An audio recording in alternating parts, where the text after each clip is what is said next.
one of the most important secret ingredients that you and I need to be able to ask Allah successfully whatever we want. And we all have things we want. And those are secrets between us and Allah. But if you're really going to be able to ask in a way that you're truly hopeful that Allah Azza wa Jal will respond to what you're asking for, there are some things that have to be in place. And one of the most important things that the Quran keeps highlighting that has to be in place is that you and I have to ask Allah to forgive us first. You have to ask Him to forgive us first. Before you ask Him anything else that you want or I want, we need to be able to genuinely ask Allah to forgive us. And I'm saying today, people ask, which dua can I make for forgiveness? Or what are the best words I can say for this dua? Or, people have duas for separate occasions. So when a woman is expecting, she'll email me or she'll come up to me and say, look, I'm going to have a baby. Which dua can I make right now? Or somebody will say, I'm going for a job interview. Which dua can I make right now? Right? There's always this, give me the special dua for the special occasion. Let me tell you, those words are important because they're sacred and they're revealed.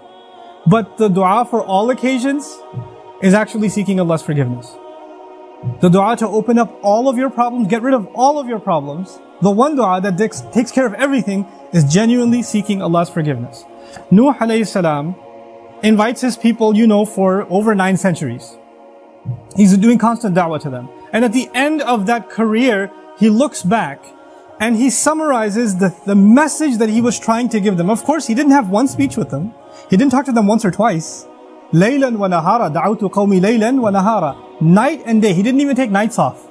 He's constantly inviting them. And in a surah dedicated to his name, Surah Nuh, the surah of Nuh alayhi salam, he himself summarizes the entire message he was giving his people this whole time. What is it that I want from you? Inni kullama da'awtuhum litaghfira lahum. Every time I was inviting them, I was only inviting them, calling them to this faith, so you could forgive them, Ya Rabb. So you could forgive them. And then literally he says, here's how I invited them. This is what I exactly said to them over and over and over again.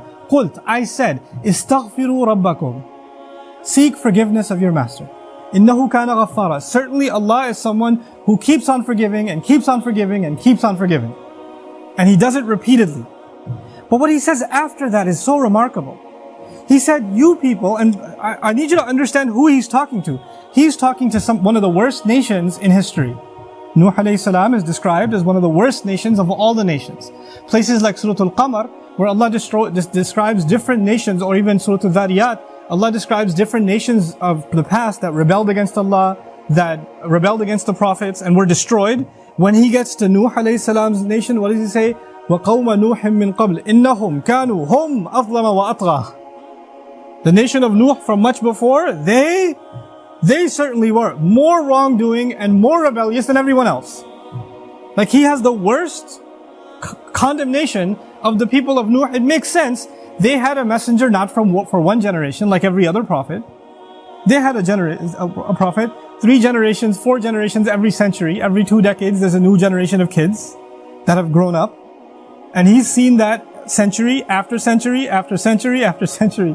He's seen 40, 50 generations of people. And they've all rejected Him.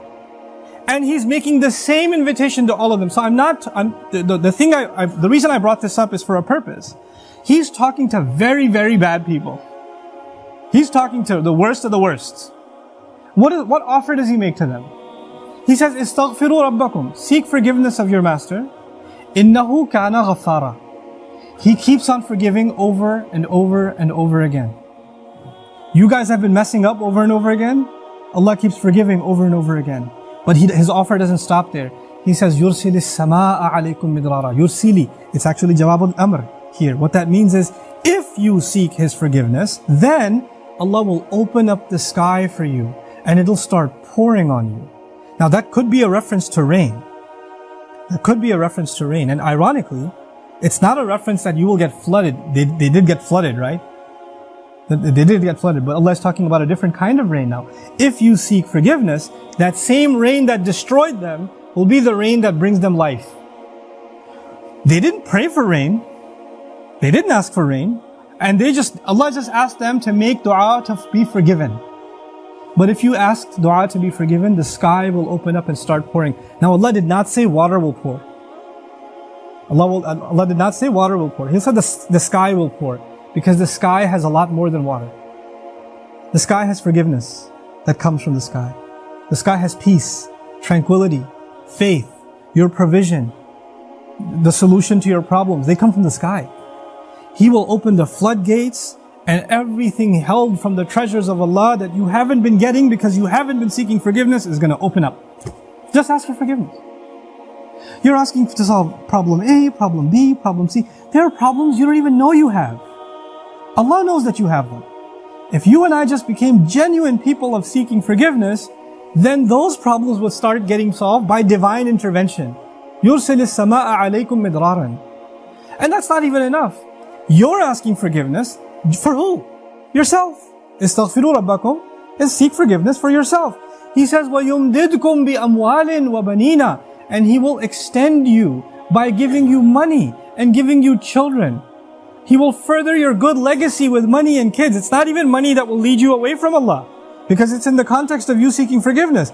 He'll give you good money that will lead to you doing more good and benefit you in this worldly sense and in the akhirah sense. And He'll give you good children that will give you goodness while they're alive. They will respect you, show you love, obey you, make you proud. They will give you happiness when they're alive. And even when you're gone, they'll continue to do good deeds that become a continuous investment for you after you're in your grave.